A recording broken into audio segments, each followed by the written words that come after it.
Alors, nous avons cette question sur Dieu, plus spécifiquement l'existence de Dieu.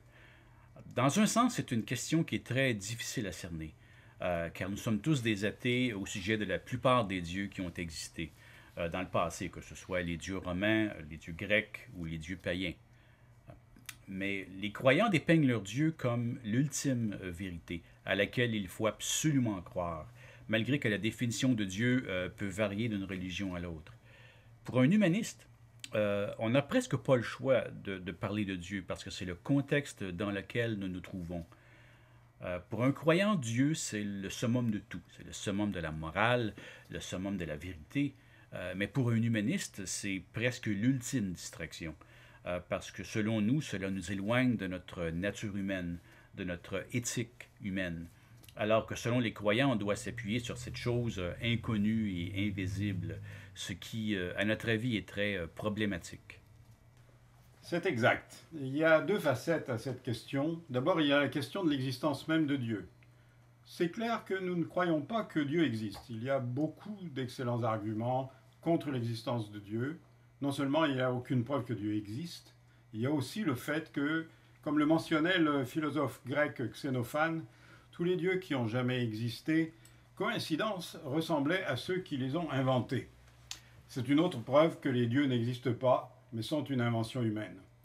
Comme Darwin l'a fait remarquer, il est quasi impossible d'accorder foi à l'idée d'un Dieu bon, alors qu'il existe tellement de violence et de cruauté dans la nature, au point qu'on ne peut concevoir qu'un Dieu supposé bon permettrait de telles choses. Mais je pense que la question de l'existence de Dieu, une fois que l'on a admis qu'il n'existe pas, peut être aussi posée de façon plus positive. Par exemple, en se demandant à quels besoins la croyance en Dieu répond-elle pour les personnes religieuses et comment pourrions-nous les combler.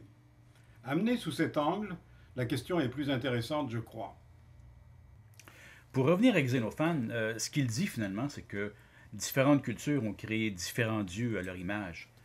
De même, je pense qu'on peut dire la même chose des individus qui ont tendance à accorder à leurs dieux des attitudes qui reflètent les leurs, que ce soit la colère ou la compassion.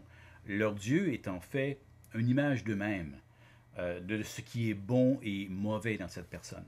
Alors, pour revenir au côté positif, une fois que l'on a rejeté l'idée de Dieu, on peut isoler ses traits de caractère et commencer à voir la réalité de la nature humaine en tant qu'humaniste et en assumer la responsabilité pour ce qu'elle est. Je pense que c'est le message principal que l'on peut en tirer.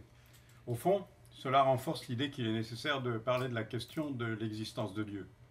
Car on ne peut aller de l'avant et prendre pleinement la responsabilité de nos vies seulement lorsque l'on a compris, une fois pour toutes, que tous les dieux qui ont jamais été adorés sont des inventions humaines et qu'il n'y a aucune raison de croire en leur existence.